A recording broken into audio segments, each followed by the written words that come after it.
Warning, my video contains extremely graphic, violent language and images. This is your opportunity to decide if you want to stick around.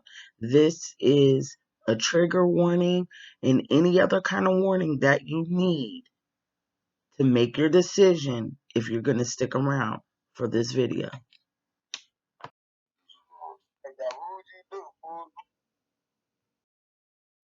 Before we get into that super graphic, horrible life, I need to give you a little bit of history of what went down. Cue the thing.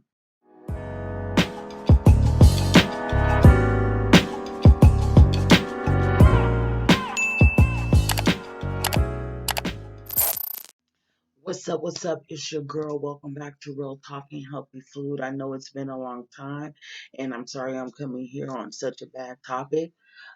So what is going down and who you're looking at is a young man who calls himself Red Indian Boy. He's out LA, and apparently he's a blood from, I guess, the Inglewood families. Okay.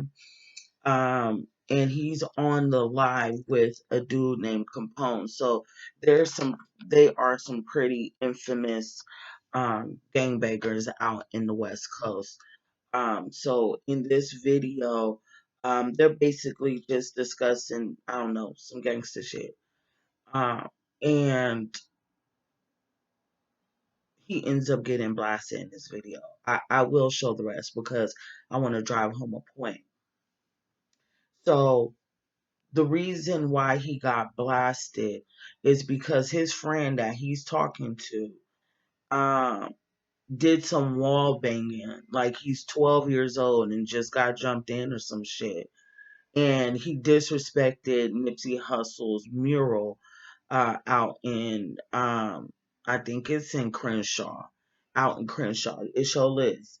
And wrote his name on it and everything. So before I roll the video, I want to read to you this Twitter post that Capone apparently posted.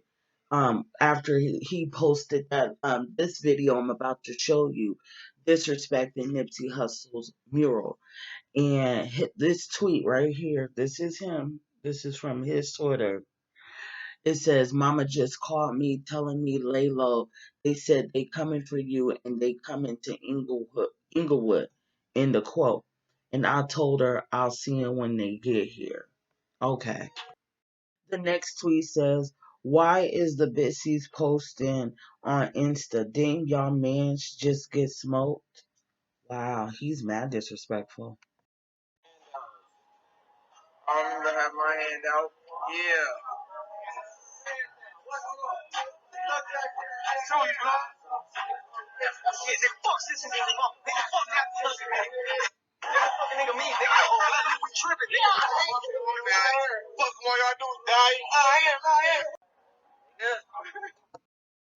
That's him right there. I just wanted to run that back to you and let you know he was in that video banging on their turf, disrespecting the mural.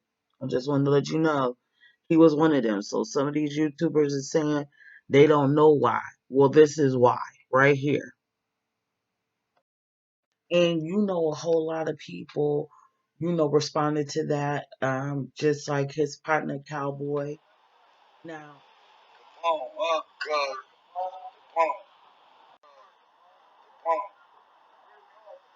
yeah, Bangin Kapone, okay.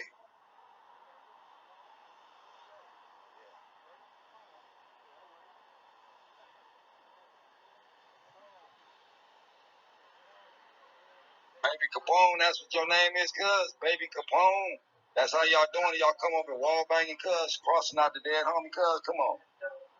That shit ain't hood, bro. Y'all need to go find your homie Kapone, cuz. That's some weirdo shit, bro. Come on, cuz. We don't get down like that. You don't disrespect the dead homie, bro. You don't come over your hood whacking out the dead homie, cuz. That shit's ridiculous, cuz. Y'all niggas is on some weirdo shit or not. I ain't gonna say y'all niggas, this weirdo nigga Kapone, whoever this nigga is, cuz. You feel me? Feel me? I know Inglewood niggas ain't condoning this shit. Feel me? Many niggas in Inglewood love my nigga now. Feel me? A lot of Inglewood niggas love my nigga now. Feel me? So Kapone, nigga, you got an issue coming. Your own homies gonna beat the brakes off of you, nigga. Feel me? Because you got homies that love them. And you gonna come over here and put this baby Kapone shit? Alright, nigga. I bet you gonna change your name today, nigga. I bet you that, nigga. Y'all need to beat that nigga up right now before the homies mind up and come do some dumb shit to y'all niggas. Behind this dumb ass nigga, bro. You feel me? You feel me? Come on, y'all OGs, y'all niggas over there don't condone that shit. Y'all niggas love them, cuz wasn't about that bullshit. Whoever this weirdo Kapone nigga is, need to be beat up. Elephant man, this nigga. Nigga, we don't disrespect the dead. Now, I saw this a month ago just on my gram. And honestly, to be super honest, like, I don't really like talking about Nipsey Hussle's murder because it's so painful. It's kind of like when Tupac got murdered. I feel that same pain in my heart when Tupac got murdered. You know, being from California and losing somebody so major like that. And in the culture that I grew up in, I really don't like talking about it. I don't like posting. I just don't. It just hurts. You know what I'm saying? And I'm just surprised that Takashi hasn't gotten got yet. But enough of him. We retired him. But I knew something was gonna happen. Just like I said, about Takashi. Takashi just ain't been touched because he's in New York. But let his ass be out in LA some fucking where. I'm telling you. But anyway, he didn't do no wall banging, but he was very disrespectful. Um, but this dude and his little friends coming around disrespecting that mural like that, each and every one of them is probably gonna be touched. I hope not. I'm tired of that kind of violence. You know what I'm saying? But what I'm saying is when you do shit like that, like you're not like some preteen who just got jumped in. You know what I'm saying? You a grown ass motherfucking man. You feel what I'm saying? So there you could be touched. You feel me? And that's what happened here. Warning, my video contains extremely graphic, violent language and images. This is your opportunity to decide if you want to stick around. This is a trigger warning and any other kind of warning that you need happen here to make your decision.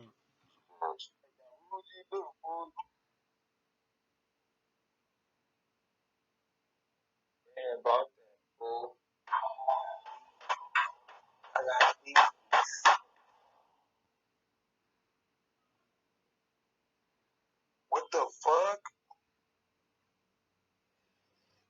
Blood, what the fuck? Where you at?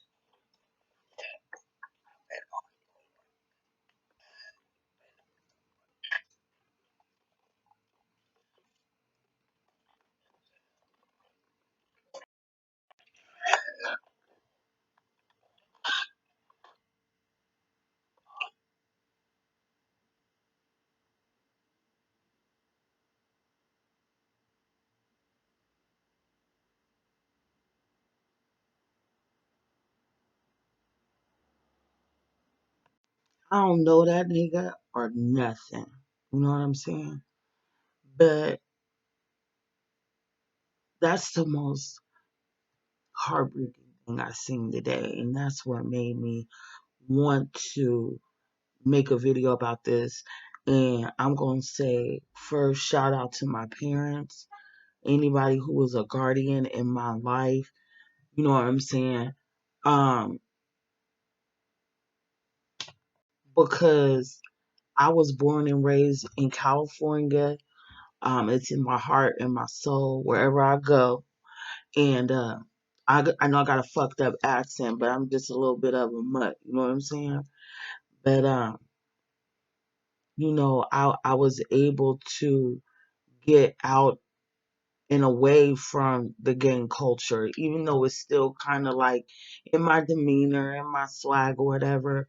But anybody who grew up in California knows, that the gang culture is super heavy. You know what I'm saying?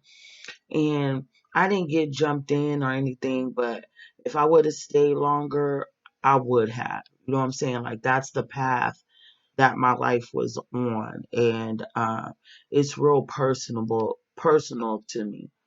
Uh, and luckily, God is good, and I was able to, kind of like Fresh Prince of Bel Air, my life. You know what I'm saying?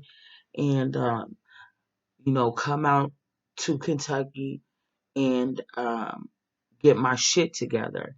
Because the way I was going, nobody I hung around thought that we would see 18, let alone be in my 30s. Like me turning 16 was like from where I'm from is like, a big deal, because we had gang wars and shit in my school.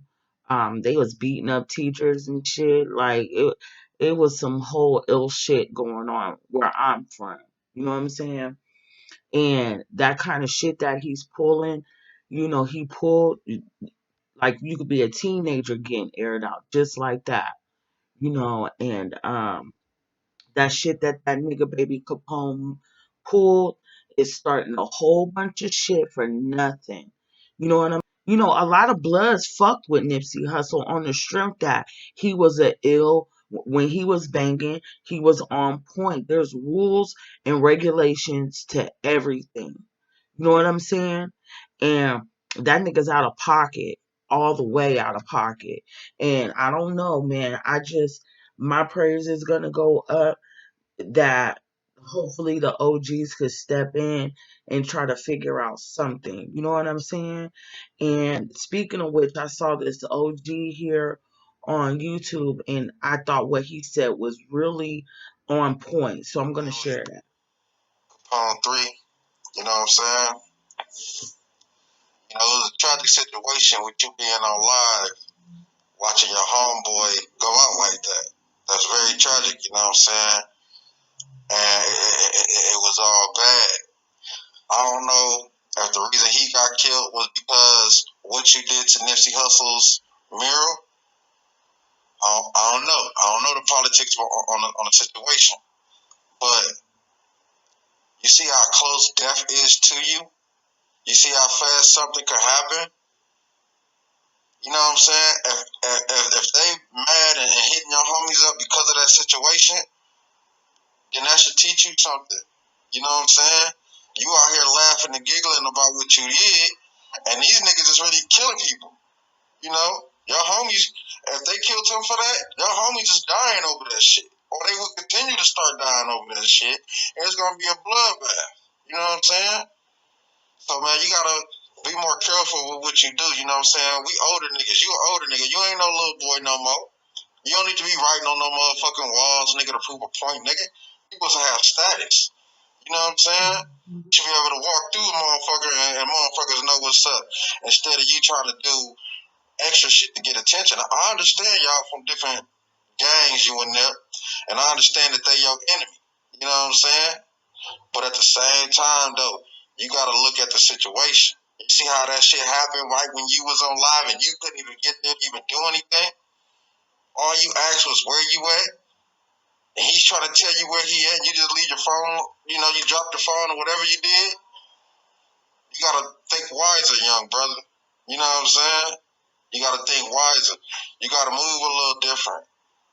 Okay, niggas know who you is, but the shit's not a game, fam. It's not a joke. You know what I'm saying? If you got an issue with particular people from that set, nigga go do it. Nigga go do your shit. You know what I'm saying? You ain't gotta do all that other extra shit, man, because that ain't doing shit but making you hot, putting you in the police eyes. And when you do something and you get knocked, you don't put shit out there. You know what I'm saying? You gotta watch how you moving. You know what I'm saying? Some of the OG niggas around you need to put you up on game. I mean, they don't need to just sock on you and all that type of shit just to make, the situation seem like something.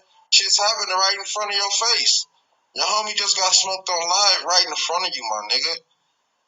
Right in front of you. We don't even know if it's over that situation, but at the same time, that's a sign from God telling you, stop playing out here, man. You ain't a kid no more.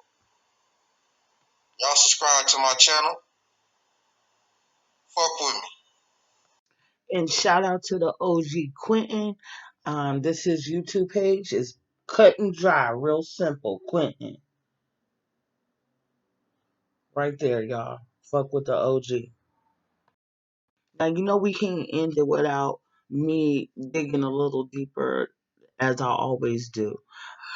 Um, you know, it really reminded me of Tales from the Hood. Um, it really did, and that's why I shouted out my parents and shit for removing me from that lifestyle and shit. Because I thought I was a blood. I didn't get jumped in. I was just doing mad stupid shit, trying to get stripes. But and as I was just to share something personal with y'all, I was having this conversation with my brother the other day, and I was talking about all the stupid shit. I was always in trouble, getting suspended, getting expelled, getting kicked out of school, like getting kicked out of places, and for being just extremely violent. You know what I'm saying? And I regret that shit. Like I do as a grown woman, like I regret putting all that stress on my family and my brother and my dad. You know what I'm saying? Especially my dad. Like my mom didn't get none of that shit. But luckily she was a stay-at-home mom.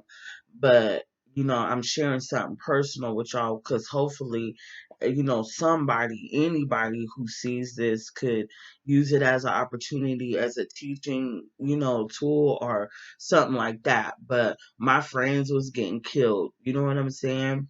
And I was only 15. You know what I'm saying? Like getting into this, like from the age of usually, they get you while you're young. So between, 11 and 12 to 16, like I was getting into some awful shit. Some shit that I really don't even want to talk about for real. But I hella regret that shit. My brother was like, after I had left, how my name was ringing bells. And what I told him was, yeah, my name was ringing bells when niggas was pulling up on me. You know what I'm saying? Like I was about to get aired out. And if I would have stayed in California, I wouldn't have been here. I would have got shot. And that's just facts. And just thinking about that, um, just thinking about that, it breaks my heart. It makes me like want to cry a little bit. But I'm not gonna cry. But niggas was really pulling up on me, and I'm just thinking, like I was talking to my brother, like, think about that. You got a son. Think about your son out here trying to get stripes and shit. And they think they on some ill game banging shit, and they think they tough and hard. And niggas is pulling up like grown motherfuckers, pulling up on this game banging wild ass kid. And think about that shit, like how dangerous that was. And just thinking about how wild and all that I don't give a fuck shit mentality that I was on. You know, I'm just grateful that I got put in a position to see life differently. You know what I'm saying? I'm so grateful for that. Like you have no fucking idea.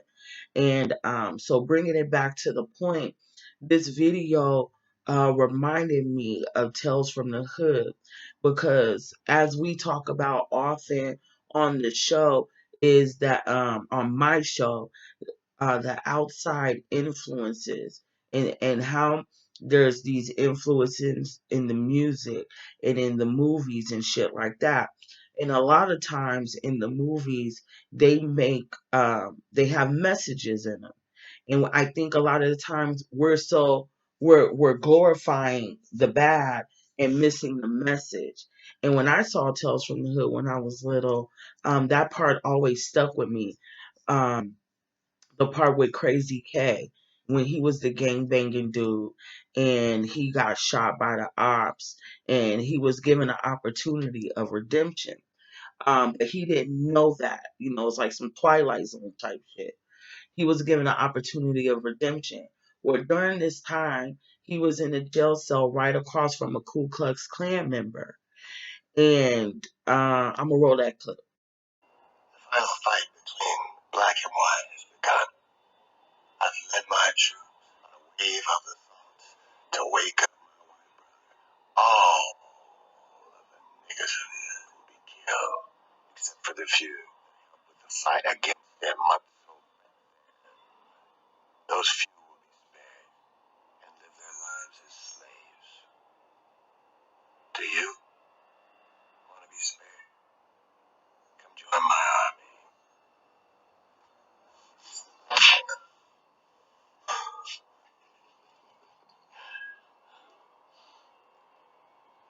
Hey nigga, those guys you killed, what color were they?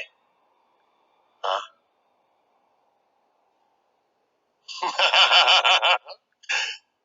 They were niggas. I know it.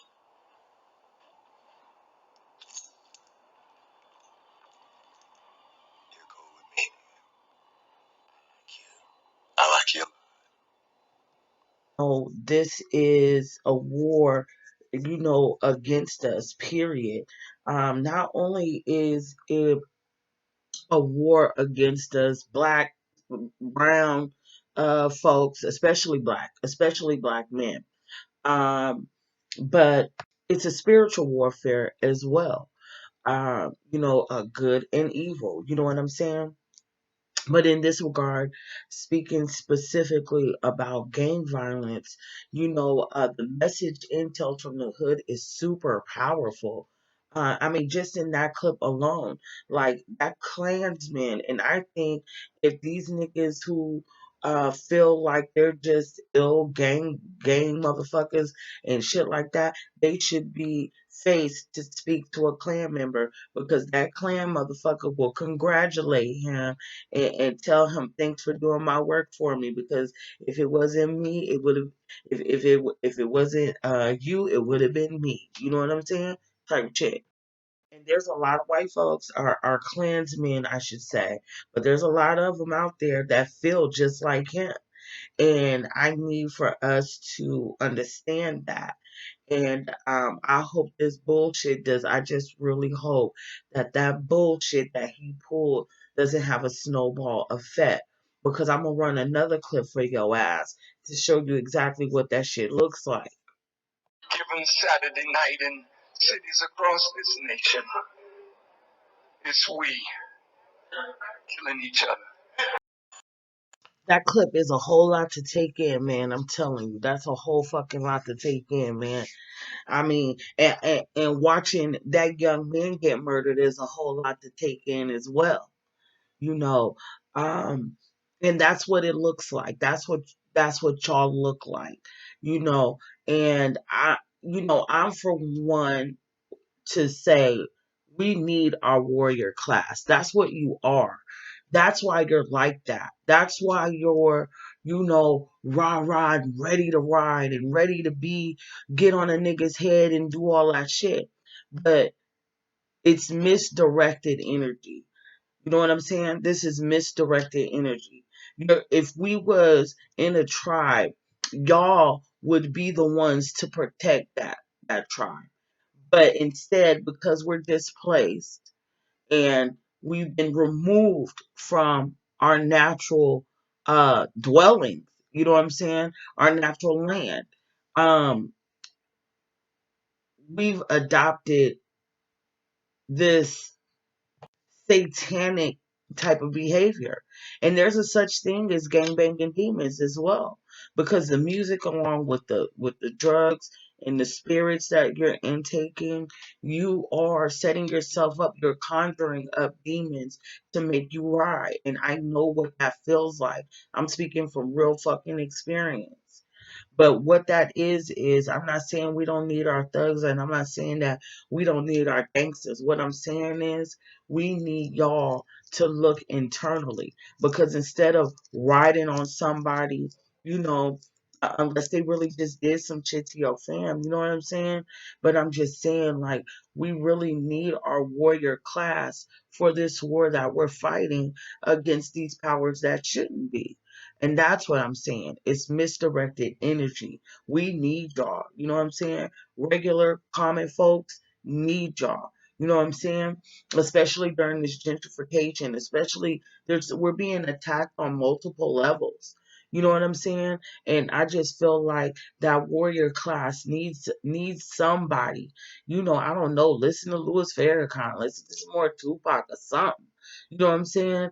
Because we need that energy, but we need it to be um developed and groomed into a well-rounded man who has heart. You know what I'm saying? Not just going around mindlessly, blowing the top off some nigga's head because he did some shit you didn't like. You know what I'm saying? Like, I don't know.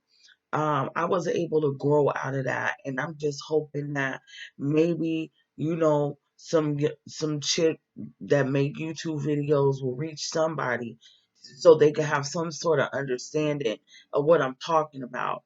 Like, we need y'all, but we need our warrior class in a different way, and this ain't it. You know what I'm saying? And then on top of that, this is a whole motherfucking setup. Listen to that music. Listen to the music that is influencing everybody. That motherfucker's talking about I'm born to die. Like, think about these album titles and these songs and what your eye gates and ear gates are ingesting.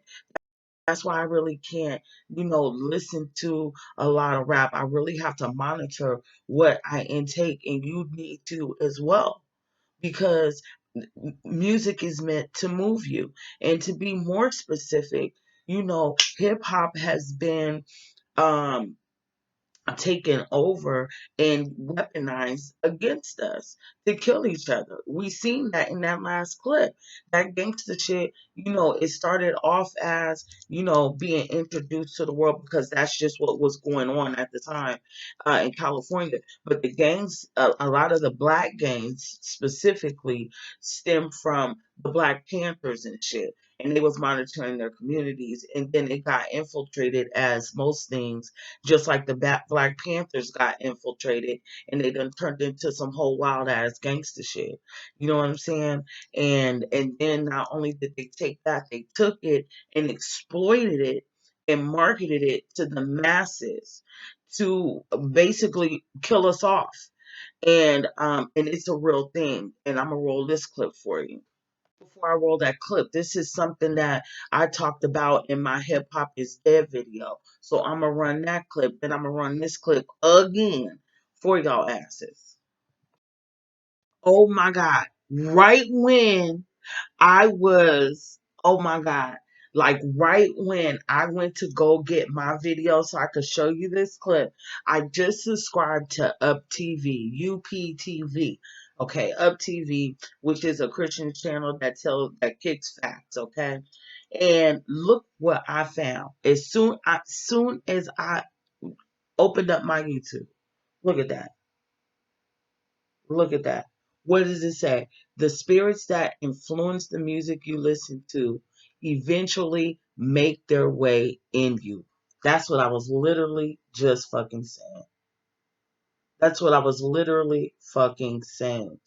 And what I mean by that is if you riding around, right, and I'm listening to, you know, like off of Bone Thugs, even though it's Bone Thugs for life, okay? But all I'm saying is if I'm sitting up there and I'm trying to get my mind on some mob type shit, and I'm listening to murder, more murder, come again, and I'm rapping that shit, and that's gonna conjure up a spirit. It's gonna conjure up, it's gonna make your mood, your mind change and be on some murderous type shit. It's gonna make you be on some violent type shit. Like when you put on some super sexy shit, you get the body rolling and you get to thinking about who you're trying to smash. Okay? It's the same thing. That's exactly what I'm talking about here. All they did was make a soundtrack to our demise. That's what they did. So let me roll that clip. selling of a lifestyle, and ultimately a huge ad for imprisonment. So this is the realty. Corrections Corporation of America, which I did look up, which is owned mostly in part by the Vanguard. The biggest name in private prison, in the private prison industry. They contacted 48 states offering to buy their prisons. One stipulation of eligibility for the deal was particularly bizarre. And they quoted, this is the company that you could Google. All you got to do is type in Corrections Corporations of America. Boom, boom, boom, and you'll be reading the same thing. An assurance by the agency partner that the agency has sufficient inmate population to maintain a minimum 90% occupancy, a 90% occupancy rate over the terms of the contract. Now, how long is this contract? Is what I want to know. So we'll just stop there. Which is an interesting thing that I also wanted to point out is that they are in part owned by a company called the Vanguard. They got a little ship and emblem and everything. And they're also owned by Viacom, which includes BET, VH1, MTV, them fools. And what is so ill, let me go back to this really quick. 90% of what Americans read, watch, and listen to is controlled by only 6 media companies. PBS's Frontline has described the conglomerates that determine what information is disseminated to the public. As a web of business relationship that now defines America's media and culture, which they are infiltrating the black culture. Let's point that out. 2012, Core Civic, formerly known as Corrections Corporation of America, the biggest name in the private prison industry, contacted 48 states offering to buy their prisons. One requirement of eligibility for the deal was particularly strange: an assurance by the agency partner that the agency has sufficient inmate population to maintain a minimum 90% occupancy rate over the term of the contract. Wait, what kind of legal and ethical measures could be taken to ensure the maintenance of a 90% prison occupancy rate? Now let's work together to connect these things, because I'm sure you're a smart person. It won't be long. Let's do the work. In 2012, a mere 232 media executives were responsible for the intake of 270. The respective companies we represented had invested in a very profitable industry, which could become even more rewarding with our active involvement. He explained that the companies we worked for had invested millions into the building of privately owned prisons, and that our positions of influence in the music industry actually impact the profitability of these investments. Then he says, I remember many of us in the group immediately looking at each other in awe, confusion. At the same time, I didn't know what a private prison was, but I wasn't the only one. Sure enough, prisons were, and what any of this had to do with music. We were told that these prisons were built by privately owned companies who received funding from the government based on the number of inmates. The more inmates, the more the government would pay these prisons. It was also made clear to us that since these prisons are privately owned, as they become publicly traded, we'd be able to buy shares. Most of us were taken back by this. Again, a couple of people asked what this had to do with us.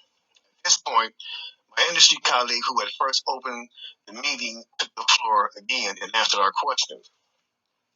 He told us that since our employees had become silent investors in this prison business, it was now in their interest to make sure that these prisons remain filled. Our job would be to help make this happen by making music which promote criminal behavior, rap being the music of choice. He assured us that this would be a great situation for us because rap music was becoming an increasingly profitable market for our companies, and as employees, we'd also be able to buy stocks in these prisons.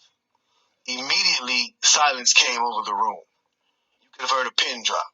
I remember looking around to make sure I wasn't dreaming and saw half of the people with dropped jaws.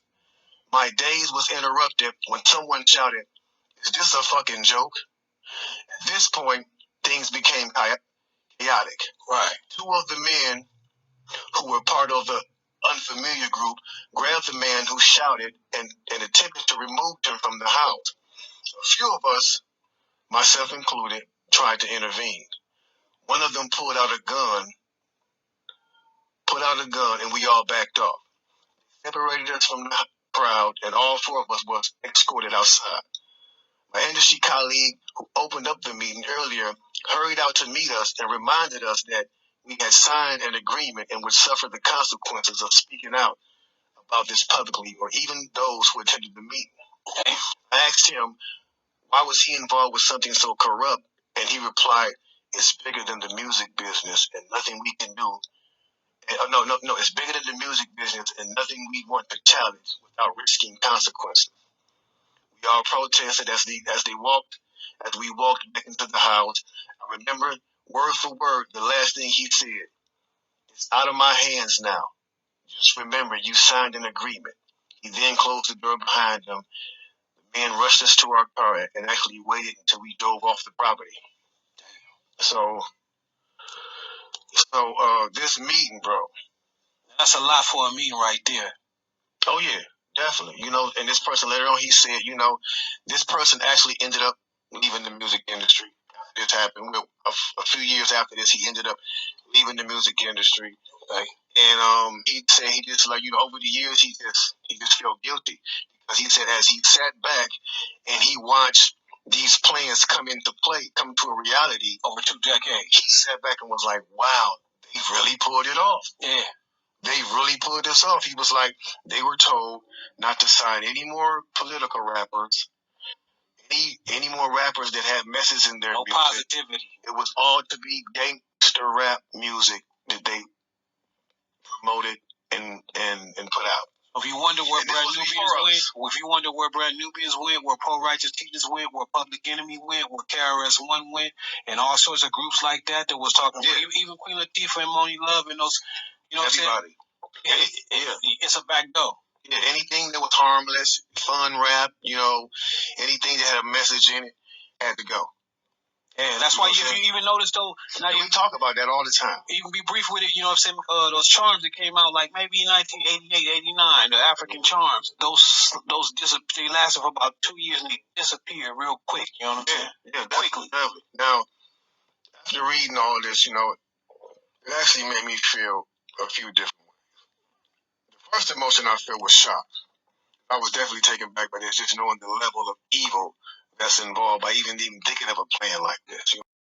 So yeah, that's a lot to take in. So if it's your first time hearing that, and I encourage you to research that information. It's readily available. This stuff is not really hard to find. You know what I'm saying? So I encourage anybody to look into anything that could benefit you and help guide you into making better decisions for your life. Because if you're anything like me, you need a logical explanation for your mind to understand why you should be moving a certain kind of way. And when it's laid out like that, then you can't help but, move accordingly. In this regard, I'm going to just keep it short because I think I said all I needed to say. You know, I just, I'm going to put my prayers up in hopes that this doesn't have, again, a snowball effect because, you know, we just need to move forward. And hopefully this is just a lesson that he could learn from. But my spidey senses tell me that this ain't gonna be the end of it. I don't think that I'll be able to give any updates if I feel, I can't think of the word, but if I feel the need or I feel moved to follow up with it, I will. But more than likely not. I mean, this is fucking sad and depressing enough. I just came out here to do my due diligence. So yeah, and real quick before I go, I seen my subscriptions go up. I am so hype about that. My subscriptions, my subscribers have gone up. So welcome new Care Bears. Welcome to my channel. I appreciate that. Also, you guys, I made my Anchor app, or I made my Anchor station. I don't know, my podcast. So yeah, I'm gonna leave a link in the description box so you can listen to my first video, or my first podcast rather, and hopefully y'all check it out. So peace, love, and hair grease, and all that jazz. Share if you care, share if you dare, especially if you're a motherfucking Care Bear. And I'm out this. Peace.